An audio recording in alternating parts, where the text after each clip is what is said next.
Ndugu Wallace Karia, Rais wa Shirikisho la Mpira wa Miguu Tanzania TFF.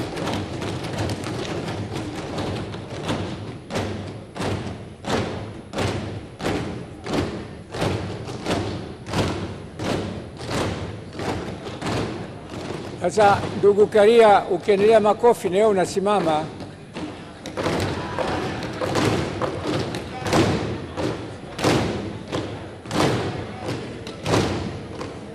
Asanteni. Hiyo ndio heshima ambayo unapewa na Bunge. Haya, mambo mazuri yanakuja. Injinia Hersi Saidi, rais wa klabu ya Yanga.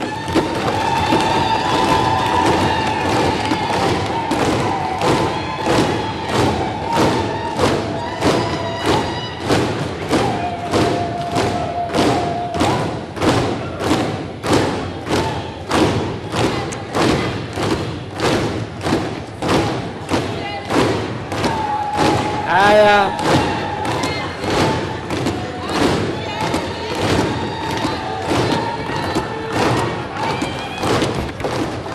Jadi kelele.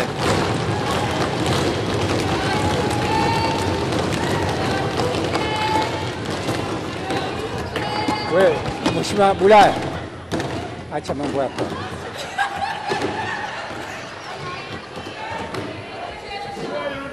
Hatuchezi. Hatuchezi. Mheshimiwa Bulaya. Mheshimiwa Bulaya, hebu tunza nidhamu zako. Hatuchezi. Mheshimiwa ndugu Selemani Saidi, mjumbe wa bodi wa wakurugenzi Simba.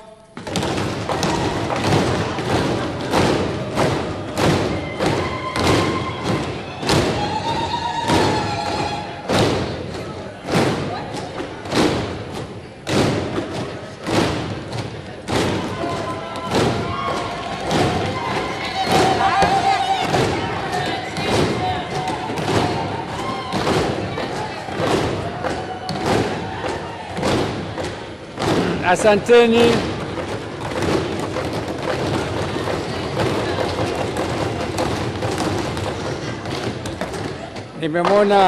Nimemwona Mheshimiwa Lukuvi kapiga makofi kwa viongozi wote wawili, lakini matazama viongozi wengine wakubwa, siwezi kuwataja, wamepiga makofi kwa mmoja tu, kwa wengine sasa hivi sikuwaona kupiga. Lakini Mheshimiwa Waziri, nikupongeze. Mambo kama haya ndio yanaleta heshima kwenye taifa, na vilabu vili hivi vinachangia maendeleo makubwa sana nchini. Ni vilabu vinaheshimika, viongozi wao wanaheshimika, wanachama wao wanaheshimika, na taifa linaendelea kufanya kazi na wao. Nikuombe, panapo majaliwa, wakati kupata fursa nyingine, mwalike Mo Dewji aje Mundani, mwalike na Ghalib Saidi naye aje Mundani, basi tuone viongozi wakubwa wa vilabu hivi kwenye furaha ya taifa letu.